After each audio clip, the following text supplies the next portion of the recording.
working with the rule, with Department of Health, as our statute says under 558, the Senate bill. I know you guys have a lot of input into this as well, so we'll be working with you and other trade associations as well as Department of Health. Obviously, you cannot do anything about this because the training has to be developed, the medication training has to be developed. Obviously, your CNAs that's going to do this 1 year as a CNA and have a clear active record, and then have to do that annual validation in 2 hours of in-service. And these are the things that qualified medication assistant can assist with. Other routes, medications, no, but these are the ones that are allowed. And again, as you know, we'll be working with Department of Health, Board of Nursing on the rule. I don't think anything's scheduled yet. Is it scheduled for August? You remember, Debbie? Board of Nursing, yeah. It's August, right? Yeah. So I know we want to fast track this to get this out as quickly as possible. I want to make sure to point this out to you. Senate Bill 252 that passed is protection of discrimination based on healthcare choices. We did work with Department of Health and post on our agency's website and sent out to everybody, so hopefully you have that. The emergency rule for face coverings and infection control. So that emergency rule is out there. And by August the 1st, which is next Tuesday, all of you have to make sure that you have a policy on face covering and make sure that in compliance with this law and our emergency rule, and you must make those available on your website or post them conspicuously in your facilities, in your facility lobby. And I know a lot of you already have we are required to, your No Patient Left Alone Act for the visitation on your website. I'm sure most of you would do this as well. But we did the emergency rule that was sent out June 30th, and we'll be moving forward. There are 2 sections of the rule, definitions and then standards for appropriate use of facial coverings. There are some opt-out requirements. If staff members say, I don't want to wear this mask, there are opt-out requirements in the rule as well. It took us a while working with Department of Health to kind of get this together, but we finally did it. We are moving forward with final rulemaking, so stay tuned for that. That will be coming out as well. We want to very quickly go through that, but we need your input on that.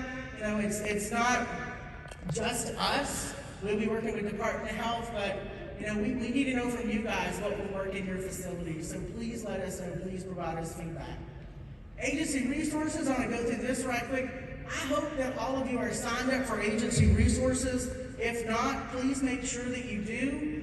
It's very important that you get information from us. So this is a way that we can do that. So make sure that you get information from us. So sign up for our agency alerts. You'll get to our website here and you'll see this. Please make sure that you put all we need is just your email address. It is hard to communicate with thousands and thousands of healthcare providers, but through our agency alerts is one way we can do this and get our messaging out. Whenever we send out alerts that are applicable to nursing homes, I always get that to the associations, but please make sure you can get these as well directly yourselves. I talked about rule information. If you want to know about what's going on with our agency rules, whether it's the emergency rule, now emergency rule is posted on this website. So whether you want to know about emergency rules or just other rules that we're doing at our agency, make sure that you follow this link and it'll take you to all information about our agency rules. Now background screening.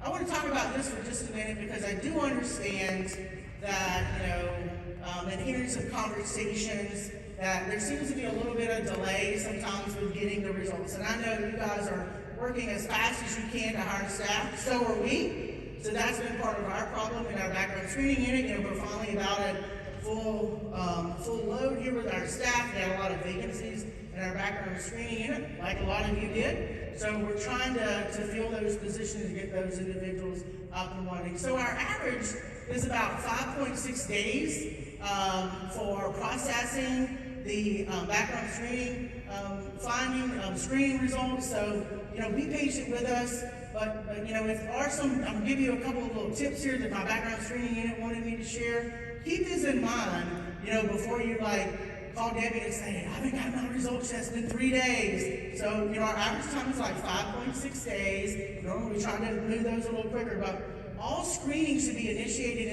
in the care provider clearinghouse. Don't send your employee down the street to be fingerprinted. Make sure you go through the clearinghouse. Verify that mailing address when initiating that screening in the clearinghouse. Now, please don't have those prospective employees call the background screening unit to ask them the status. That really, it just takes time for us to answer those questions. The staff are processing those as quickly as we can. And our processing times are business days. So that Monday through Friday is a business day. So once the results are received, not when they submit the request. So if it's submitted on like a Saturday, our clock doesn't start ticking until that Monday. So, be patient with us. But I just wanted to kind of share with you because I've heard those grumblings out there that you're having a lot of issues with background screening, and I know really, applaud those folks that are really moving forward so quickly with getting rid of agency staff and hiring more people. So like I said, we've kind of run into the same things there that you have with staffing, but if you do have any questions about background screening, please, now I do have their phone number here, but I encourage you to send an email. And I encourage you to send the email because if you send an email, you get a response from my team, you get it in writing. So you get it in writing from us, so you'll have this in writing from our team. Also, our long-term care unit, I left their phone number on there as well, so if you're having trouble getting into the health facility reporting system, I encourage you to call the long-term care unit. Now, a lot of you in here know who your field office manager is. If you don't, I encourage you to go meet your field office manager. A lot of you know me, we have great relationships, we talk frequently. Make sure you're also talking to your local field office manager. And do it now.